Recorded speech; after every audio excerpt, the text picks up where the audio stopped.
from the center of the universe and the Thrive15.com world headquarters. Let's go! Presenting the world's only business school without the BS, with optometrist and entrepreneur Dr. Robert Zoellner, the former Small Business Administration Entrepreneur of the Year in your ear, Clay Clark.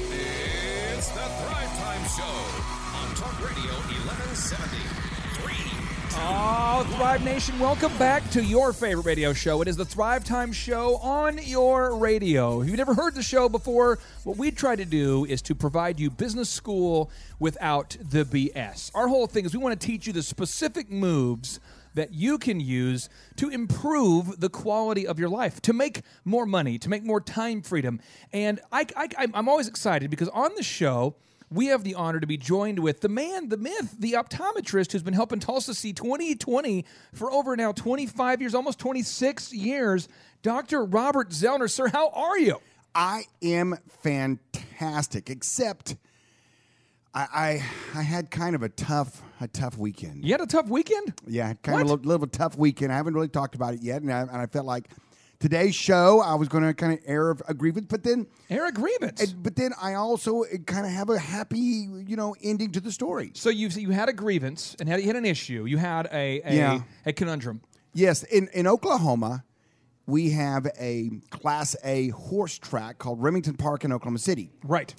And on Friday night, last Friday, we had what we call the Oklahoma Classics. And that's like the Breeders' Cup for the nation. In other words, it's the best Oklahoma-bred horses running on 8 races, and then they have a couple of others, so 10 technically, I guess. And it's over $1 million in purses. It's the biggest day for horse racing in Oklahoma. And I had a couple of horses running, and one was the favorite, one was like the second favorite, and they both ran not very well. Really? Were you not feeding them well? Were you bummer. keeping them up late at night? What were you doing? Did you screw it up? I gave them the pep talk.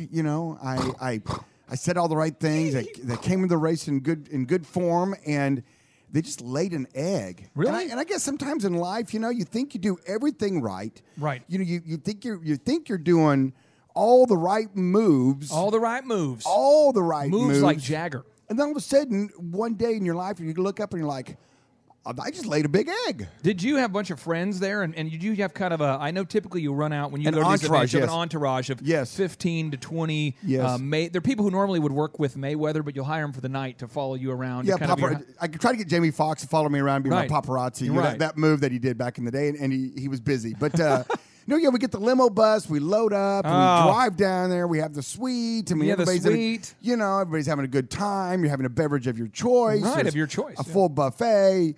All you can eat. So when your horse finishes not first, not second, not really just we don't even talk about it. Mm-hmm. Is the move to order free drinks for all of your buddies so no one remembers what happened, or do you just say we move on? Do you have does it create that tension where you're in the car where mom and dad are fighting and it's just quiet and silence? Well, what is the move? It's kind of funny because sometimes in every group every year there's a novice or two in the group. And so they look at you and they go, "What happened? What happened? You were the favorite. This seemed awesome.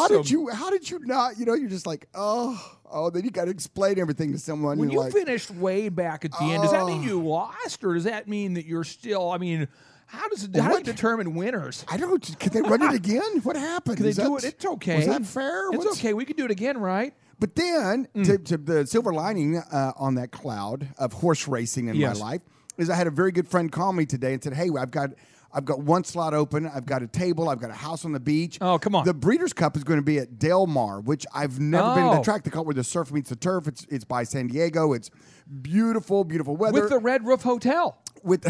I've spoken there. Oh, the Red Hotel. Oh, okay. In San Diego, I've been there. My wife is from San Diego. This is a place I've been. Oh, well, there you go. Yes. Well, then you could give me some hot spots to go to, I'm sure. Absolutely. So anyway, he invited me with a couple of his buddies, and so I was like, absolutely. It's a bucket list. So then, horse race, I'm like, oh, man, it's so tough. Did you go, or are you going? I'm going. I'm going in a week, 2 weeks. Really? For the Breeders' Cup. The Breeders' Cup is actually for the whole nation. I mean, horses can be born anywhere in the world, actually, and the best of the best come in for these races, and they are the biggest of the big. Well, here's the thing: is you probably won't have time to go. That's probably the issue. You probably don't have time. You probably have the opportunity. You probably have the financial freedom, but you probably don't have time. No, wait a minute. You do have time, and why do you have time? It's because you know these 66 super moves that we're going to be going over the next 6.5 days, next 7 days. We're going to go through the super moves that you use on a daily basis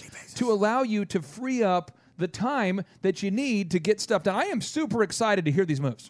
I am too, and we're going to deep dive into them, and we're going to have fun with them. But you know what, Clay? This was one of those kind of events that, when he called and invited me, we talked about it before, and I wasn't sure I was going to be the fourth amigo on the trip, And so he called up and said, "Hey, you get the nod," and I'm like, "Absolutely." He said, "Well, check your schedule." And I wanted to say, "Well, this is kind of one of those things that whatever's on my schedule, I'm still going to go."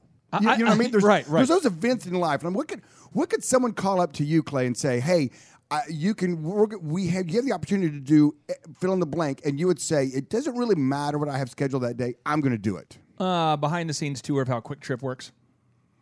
A behind the scenes tour of how Quick Trip works. Yeah, I got a behind the scenes tour years ago of how Hobby Lobby works. Got a chance to meet the founder of Hobby Lobby. Spent a whole day with him. Yeah. And I canceled everything to go see it. I love workflows. I love systems.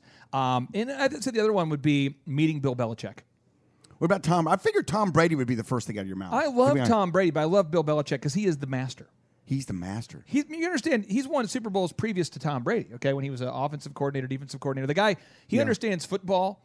And even the year that Tom Brady was gone, they had a successful season with the guy who never played a down of college football. That was the guy that the Chiefs ended up signing. His name was Matt Castle. Matt Castle, yeah. They actually had like 11-5 that year or something like that, and it's just like it's up next. The system is impenetrable. Do you think you could take any starting quarterback in the NFL right now? You got to be pretty good to be a starting quarterback. I know some are better than others. Do you think you could take any starting quarterback and put him on the Patriots and go win the Super Bowl this year? Yes. And as an example, Jacoby Brissett is not a starter. He was a backup last year. Yeah. And so last year they had Garoppolo, who was filling in for Brady. Garoppolo. And they're thinking, Garoppolo, this guy's the chosen one. He's got a fever. Man, this guy, and the only cure is more victories. So he's out there winning, and they're like, man, Garoppolo's the next one. Maybe he'll replace Brady someday. Well, he gets hurt. So they're like, okay, now we're on to the third string. I mean, most teams have never met the third string guy. Did they have that? And Jacoby Brissett, they're like, you get in there. And they won with him. They could just win with any offense. It doesn't matter. I mean, this week they kept giving the ball to Burkhead. Burkhead, are you kidding me? Burkhead? They were giving the ball to Burkhead. They're giving the ball to people you've never heard of before. Everybody who signs with the Patriots just becomes that much better. It's awesome. It really is an incredible story. So Belichick, behind the scenes tours, a Quick Trip. Those would be the things that would say, no matter what's going on. Yeah, that would. Your child's graduation, you're going to go see Belichick. Yeah, well, I think a child's graduation, you have to put that above that. But since we homeschool, I would schedule it at different days. All right. Now, so here are these super moves for the art of getting things done. So many people say, I don't have time to get things done. So I'm going to teach you the moves one by one. There's 66 of them. We're going to go over the next 7 days with you. So move number one, you've got to schedule an hour a day of meta time. You might call it prayer time. You might call it planning time. I don't care what you call it. You have to do it. You got to schedule an hour a day of meta time if you are ambitious. Now, Benjamin Franklin, the inventor of the skullet, the man who also was one of the first postmasters, the guy who is credited as being the original author of the U.S. Constitution, a guy who invented the Franklin stove, bifocals. He did some things. He says, by failing to prepare, you are preparing to fail. So, Dr. Z, I want to ask... Say that again. That's pretty profound. He says, by failing to prepare, you are preparing to fail.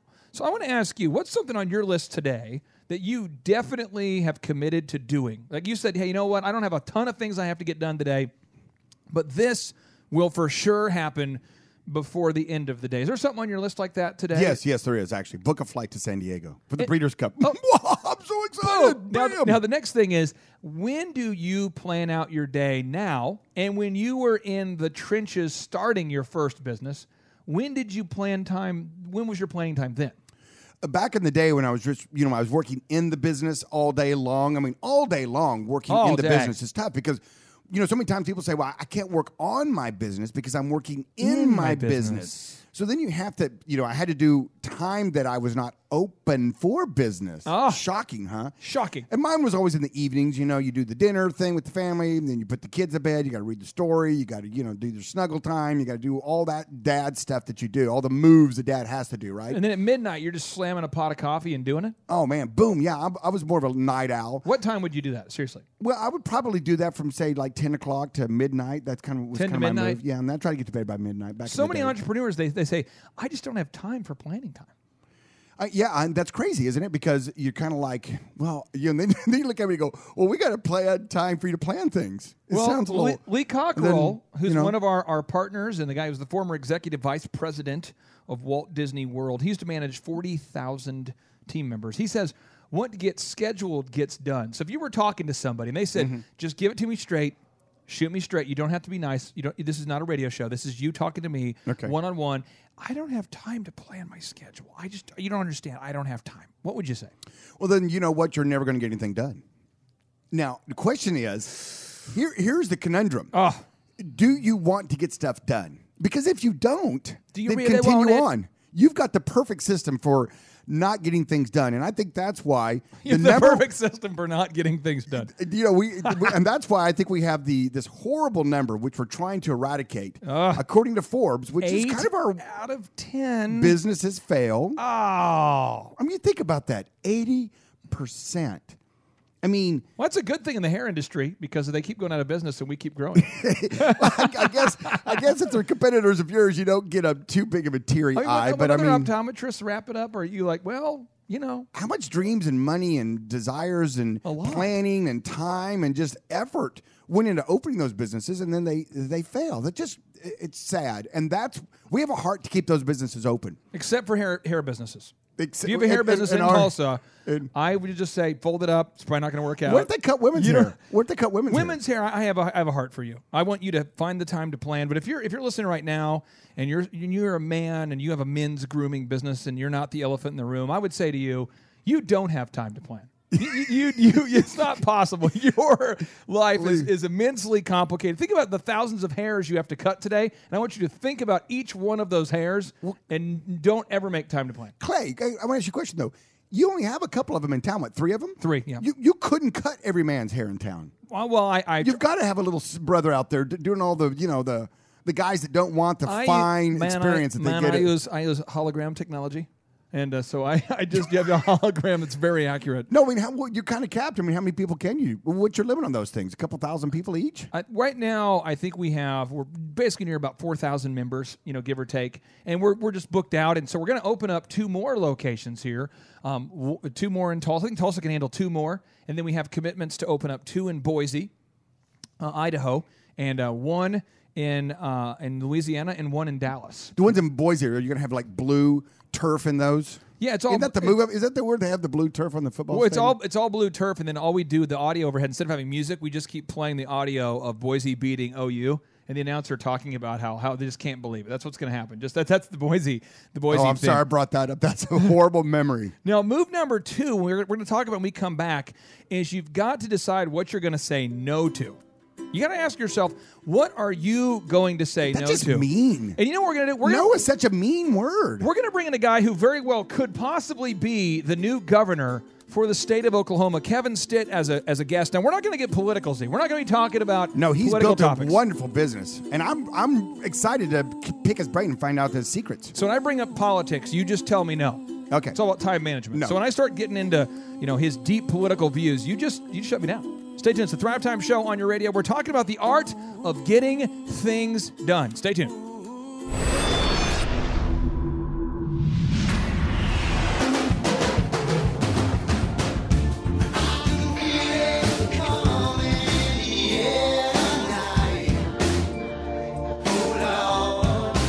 All right, Thrive Nation, welcome back to the conversation. For all of those who might have had a losing weekend at the horse track, we apologize. Hey.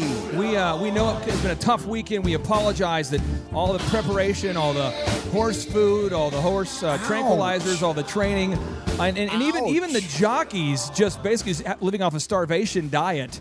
All did not culminate in a victory. So if that's you, if you've been impacted deeply by a poor performance at the horse track, we we want to say we're sorry. And specifically, Z, since we're talking about you, we don't want to be passive-aggressive. I'm sorry.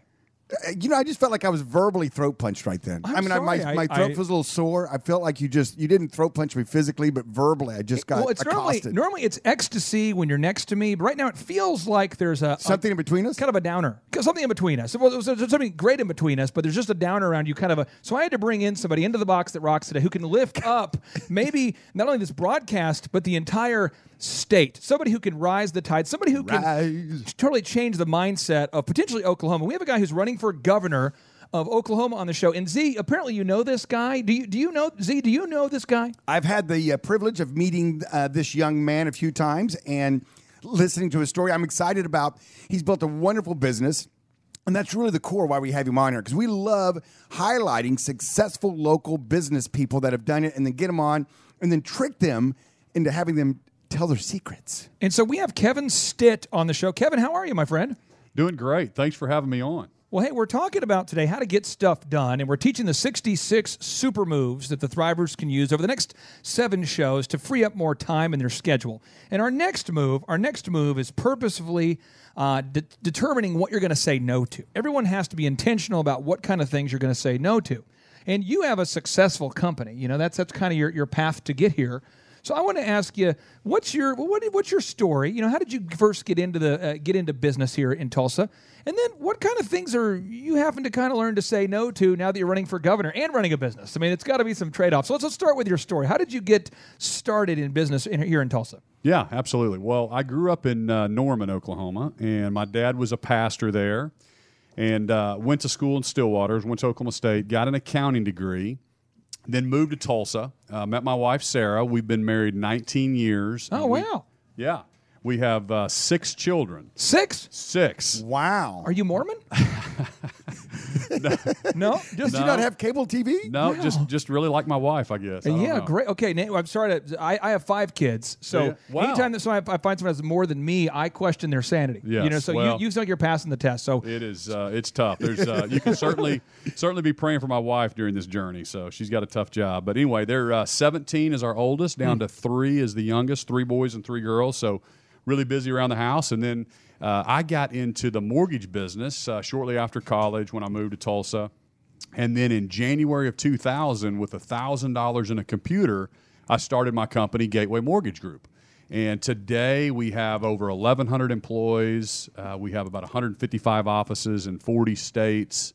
We have a division that buys loans from banks and credit unions. If you've ever had your home loan sold, that's where we come in. And then we service everything. So you're a customer for life with us, and we service all of our home loans. So everybody listening out there right now, you may be driving to lunch, you could be unwrapping your tuna sandwich right now, you could be getting ready to go, trying to figure out where you're going to go to lunch. could be waking up under a bridge. You could be or listening to the podcast and being anywhere in the world at any time. But how many of you out there right now have a computer? You raise your hand. I have a computer. I'm seeing hands go up all around. I'm seeing hands everywhere. I got my computer. And how many of you have access to $1,000? Well, my buddy Raymond, I have his card. I got an uncle. I think I could shake him down for $1,000. Yeah. And this guy, that's all he had to start with. And now he's got how many? 1,100. How many employees did you say again, Kevin? Yeah, well, I think we're about 1,150 right now. Wow, 1,150 employees. Wow. And how many offices around the country? 155 offices. We do business in 40 states. Unbelievable. Now that's a success story I want to tap into and figure out the secret sauce. I mean, that didn't happen overnight. I mean, now you get to celebrate the big buildings. I saw. Matter of fact, I met you at one of your new beautiful buildings out in Jinx, right? That's right. Yeah. Yeah, you just built that. Office. Yeah, as you go up Highway 75. Have you seen that, Clay? The new Gateway Mortgage building there? I never go outside. I mean, I'm always in the box that rocks or in my bunker, and so I have not seen it. And it's not because it's not a great building. It's because I really have no data points outside of this show. You guys are the first people I've seen this month. Oh, so Kevin, when you started off, you've got your computer, $1,000. How long did it take before you thought to yourself, I think I'm going to make it? Well, I think you have to have a belief in yourself, and I've made a lot of mistakes over the years, but I really believe people just give up a little too early. So before the crash, 2006, 2007, I was hating life. I wanted to quit my own company 1,000 times. But you just keep going, you keep focusing on taking care of your employees, taking care of your customers, and I just say to myself, it's not over until we win. It's not over until I win. There you go. You just keep going. Now, anybody who's built a successful successful business has to, at some point, learn effective time management. Because eventually, whether you're in my case, where you start a business out of your dorm room, or in your case, you start a business, or Z's case, all of a sudden you have more customers than time. And you start to realize you're going to have to make some trade-offs. And so move number 2 is you want to purposefully decide on what and who you're going to say no to. You know, Steve Jobs once said, people think focus means saying yes to the thing you've got to focus on, in this case, governor. But that's not what it means at all. It means saying no to 100 other good ideas. Mayor, you have to pick carefully. I'm actually as proud of the things we haven't done as the things I have done. Innovation is saying no to 1,000 things. So what kind of things are you having to say no to now in your race to help improve Oklahoma and to make it more business friendly for entrepreneurs like myself and Dr. Z? Yeah. So I think you're exactly right. And I say it this way, too. I mean, there's something like 5 million companies in the U.S., I may have the numbers off, that have 0 to 9 employees, and then there's like 19,000 companies that have over 500 employees. So it's usually not the CEO or the entrepreneur that starts the company that that keeps morphing and becomes the guy that's still leading the company with 1,100 employees. So you have to be kind of team approach, and you say it like you've got to learn how to say no to certain things. You've got to be able to attract the right team around you. And you can't be the same guy that charges the hill all the time when you have 9 employees you're first starting out. What is, if somebody is listening right now and they say, okay, I feel like I am the guy who charges the hill. I'm the guy who leads the path. I've always been that trailblazer. When you say you can't be that guy anymore, what does that mean? You know, to me, I mean, obviously, as the entrepreneur and the guy that starts the business, we all feel like we can do the job better than others, right? Right. But to grow where you need to grow, you've got to learn to train. You've got to learn to hire the right people. You've got to empower those guys. You've got to bite your tongue sometimes, let people make mistakes, and be more team-focused, right? To ever get to where you want to go, and I think most of us want to continue to grow and we want to get better, you've got to learn to give up a little bit of that control, train the right people, and empower those guys to make the right decisions. Now, Z, as you have built your businesses, you've obviously had to say no to some things. I'd like to talk about it a little bit when we come back from the break. I want to hear from you.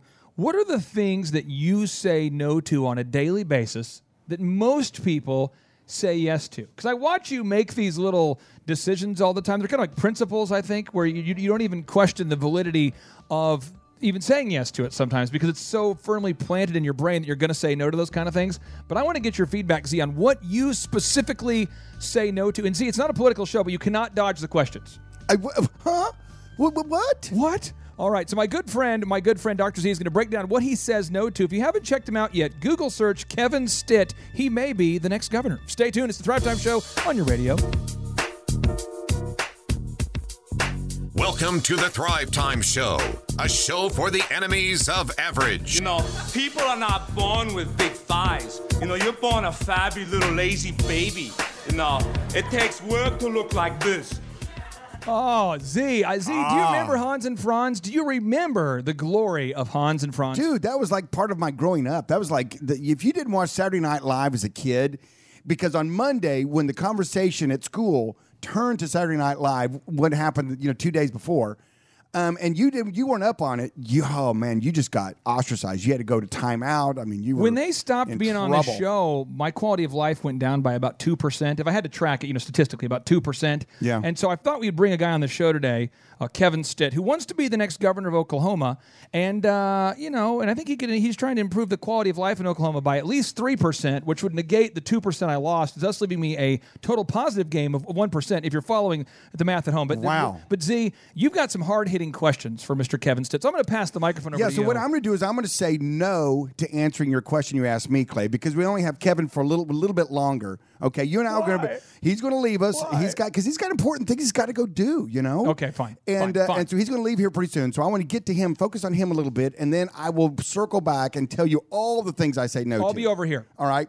So Kevin, I mean, you obviously have a very successful business. You've been an entrepreneur, obviously with much success. And now, why would you want to? It's an easy street, right? You got time freedom. I mean, you're obviously making some money. I mean, you're loving life. You got your 6 kids. You got your beautiful wife. I mean, you got the dream life. Why on earth would you want to step into the slam-bam world of politics and run for a public office? What are you thinking? Well, it is hard. They certainly don't give this thing away. You got to work your tail off for it. But I'm really concerned about our state. I travel to Texas, South Carolina, Tennessee, Colorado, all the states that we have offices, and I'm seeing tremendous momentum in these other states around us. The economy's booming, the jobs, the growth, and then I come back to Oklahoma, the state that I love, that I'm raising my family and growing my company. And we're just a little bit down in the dumps. We had a negative 3% growth last year. They're going to 4-day school weeks trying to save money in the school system. And we have $1 billion budget deficit. And and then I look at who's running for governor, and to me, it's just more of the same. It's just the career politicians running for their next election. I truly believe we're going to be in the same situation talking about the same issues 8 years from now if we keep electing the same guys. So I want to take off from my company, go serve my state, get us growing again. And so I'm just a huge growth guy, and I want to see us, doing better. Now, Z, I noticed you got your one light bulb out. You've got your waterboarding kit out. Look like you're going to interrogate the man here. What are your next hard-hitting questions here for Mr. Stitt? Well, you kind of bullet point some stuff. I mean, obviously you've been thinking about this for a while, and you obviously been deep diving into some of the problems that our state is encountering. You just mentioned a couple of them right there. So how are you going to? What are some answers? What are you going to do? So to me, it's just leadership. I'm so much different than the career politicians in the race. I'm the only guy with the outside experience that's created 1,100 jobs, and so I'm going to bring the private experience that I've created over the last 17 years. We have 5 pillars that we grow our company with, and I think of the same thing at the state level. You need a growth pillar, you need education, infrastructure, health, and efficiencies. We could talk about each one of those, and those never change. You always have to have an initiative on growth and education. But let's talk about education for a second. We are 49th in the nation in teacher pay. Oh, man. We're moving up. So you're saying we're not last. That's right. That's right. This is encouraging. And but if I want to recruit the best jobs and I want the best companies moving here, we've got to have the best schools. And if I want the best schools, I've got to pay competitive wages to the teachers. And I kind of look at it like this. If I hired underwriters at my company and paid them $10,000 less than the market demanded, I would get the worst underwriters. Eventually, I'd have high delinquency. Eventually, I'd go out of business. So I look at stuff in kind of a 6-state footprint around Oklahoma, and we've got to pay what Kansas, Texas, Arkansas, kind of what the average is around Oklahoma. And how much more is that than we're paying currently? Have you done the math on that? Yeah. Now you got me just kind of curious. Yeah, it's about $10,000. Oh, okay. So the analogy you used was about 10,000 on there. Okay. Well, what's some other bullet point things? I mean, where else are we missing the ball? I mean, where else can we do better as a state? We have about we spend $22 billion in our state, okay? So that's our budget. Okay. You only hear about $6.5 billion. So that's the only thing that gets appropriated by the state legislatures. And so we have to figure out a way to give them more ability to control more of the budget instead of just this ear-tagged money that gets passed through. So we've got to give them more control over that. We need line item budgeting. We need performance audits in every single different agencies. I have 15 different cost centers at my company, and I could go through exactly how we do it. But when we build budgets for the following year, I break every cost center down to a number. And bigger budgets aren't always necessarily better outcomes. So we need to focus on efficiencies across all the different government agencies. And as a conservative, I need to get the government regulation more out of the lives of businesses and entrepreneurs and let them grow and let the free market expand. Now, Z, I've got. I think a lot of people are listening to today's show, and they say, you know what, I want to learn more about this guy. I want to do my research. So, Kevin, I want to ask you, what's your website? How can people get a hold of you? And if somebody maybe wants to get involved or hear you speak again, or how do people get involved? Absolutely. So you can go to stitforgovernor.com. You can like us on Facebook at Stit for Governor. And we've got an app. You can go download the app from the App Store, and then it's got our schedule in there. It has how to get involved. You can tell us if you want to we will help us work on policy, because I think that we have smart people in our state, like you two guys and your listeners and entrepreneurs, and I want to try to invite the private sector to come solve our problems, whether it's in the healthcare or it's in the growth column, or it's in education. I've been doing different policy deals, so I'm going to be kind of bringing a private sector approach. And I think that's the way our forefathers intended it. They didn't want you to be a career politician. They wanted you to take off from your farm or business, temporarily go serve your state. That's the kind of governor I want to be. I want to be focused more on the next generation. without regard to the next election. Now, if someone's listening here today and you're saying, man, I really want to know more about this guy. Again, he's giving you his website, but I'm going to ask some questions that I think that the every man wants to ask you right now. Okay. I think a lot of people say, you know what, government, they just waste so much money on A, B, C, and then we want to pay them more. See this, and I see a lot of people who say, I see the government wasting money on A, B, and C, these different areas. And then this guy's on the show wanting to talk about, maybe paying people more. So can you talk to me about maybe some things where you feel like government's spending too much money on? Because I totally hear your heart here. I just want to ask the rude question on behalf of the listener who's going, this guy wants to spend more money. Yeah, well, here's the deal. We are losing in the marketing battle. I talk to the reason that the teacher pay, to me, it's not necessarily more money, it's just market. So I talk to CEOs everywhere, and they're having trouble recruiting businesses. If we don't have the best schools here, where do we start, right? So the first thing a CEO that's looking for their family, they're Googling education, and they're seeing that we're 49th in the nation, and we've got to fix that. And to me, it's just kind of a simple deal. You look at private sector stuff. If you want to hire the best people here, you've got to pay them competitive salaries. So, but are we, there's a lot of reform. Yes. I mean, what drives me crazy when I look at Common Ed, then we have career techs, then we have a higher education system. Nobody comprehensively is looking structurally at how we set that whole thing up. Nobody is a governor that's thinking about what's best for all 4 million Oklahomans. Too often, it's based on. Is that my time to shut up? Well, no. That's our wind down for the next segment. It's my time to say this. If you are listening today and you are looking for maybe the next governor, you're trying to figure out who should I vote for, I would submit to you it's very hard to grow a successful business. And if somebody's done it, maybe they deserve at least consideration, especially on the Thrive Time Business Coach radio show. My name is Clay Clark. I'm a business owner. I advise you to check out Mr. Stitt's website. Back to the Business Coach radio show. That is so good, it could have made the Eastland Mall successful. Man.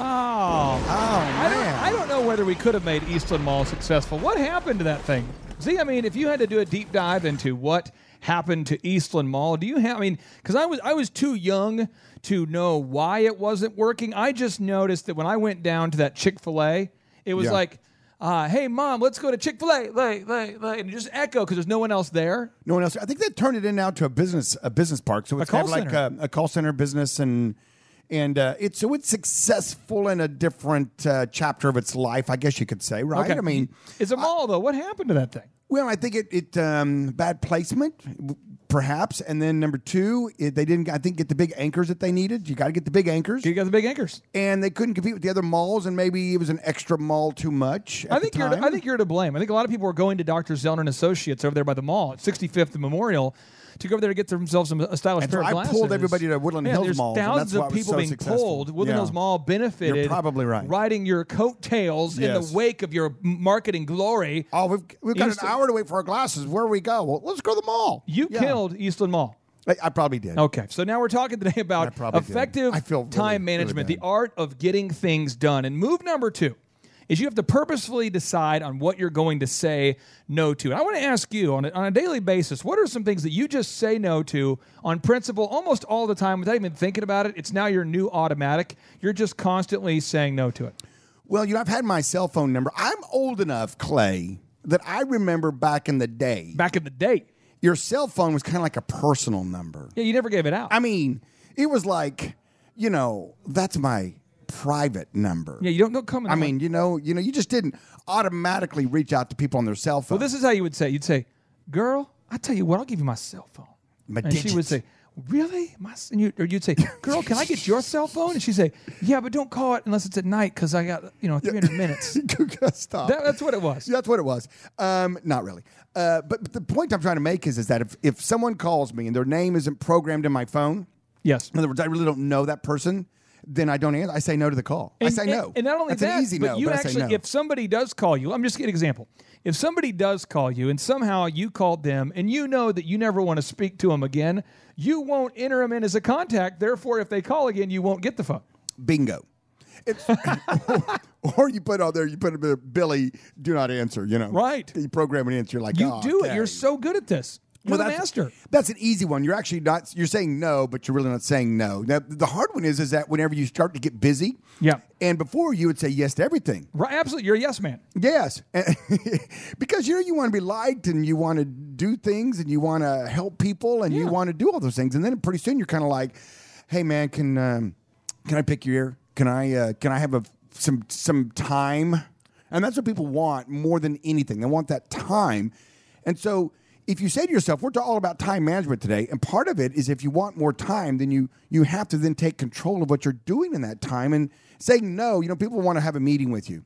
Oh, yeah. How many times you get asked in a day, Clay, or how many times back in the day were you asked, hey, man, can I have some of your time? Well, I think right now there's probably 3 to 5 people a day that will email of some kind saying, hey, can I pick your brain? And and that's why we started Thrive, was to help entrepreneurs who wanted to grow a business and give them specific training, but in a scalable way. Because for you, it's probably a magnitude of 10 times that. But for me, I get probably 5 to 10 people a day. It seems like they'll email in going, hey, I want to pick your brain, or they'll shoot me a LinkedIn message, or they'll say, hey, I hear you guys are officing at the Riverwalk. I wanted to see if you wanted to network, or there's just a lot of that kind of stuff, And the reality is that I have the maturity now of thought to realize that if I'm going to say yes to the networking, I have to tell my wife I'm not going to be home on time. Or I have to tell my kids I can't be at the thing. Or there's some trade-off that has to happen if I am to say yes. And so for a long time, I would say yes, and then I would end up not being available for family time, and I wasn't able to emotionally or mentally make that understanding that saying yes to something requires you to say no to something else. You're right, and that's one of the questions that I get brought up a lot. Young entrepreneurs or people that are young in business come to me and they say, man, how do you know how to balance that? How do you know when to start saying no? Right. How do you know to be home more, to be, because most people that start a business love what they're doing. They love it. They're into it. They love it. They're feeling it. It fires them up. I mean, there's dopamine going in the brain. Yes, I love training dogs. I'm training dogs. I love making widgets. I love baking cookies. Whatever they're doing. Yeah, cutting hair. Cutting hair. Oh, it's the best. Oh, cut it now. And so then all of a sudden they look up and the day's gone and they've had a great day and they've connected and they've had a super day. Then all of a sudden they get home and they've got please. And their spouse is looking at them with that look like, really? Baby, please let me leave and go cut some more hair. Please. Really? Just one more. Just one more mop. Really? I want to cut one more mop. Really? You're home at this time? And so what I tell them is this, is that your spouse and your family, i.e. children, if you're blessed enough to have them, will let you know when they need more time with you. They'll be like, okay, I can stay out in the doghouse, or maybe I can not cut 2 people's hairs today. You realize that the conversations you have with dogs aren't as stimulating as that with humans, and you realize it's time maybe to make some changes. No, but the dogs never. Now, move number 3: don't allow your smartphone to make you dumb.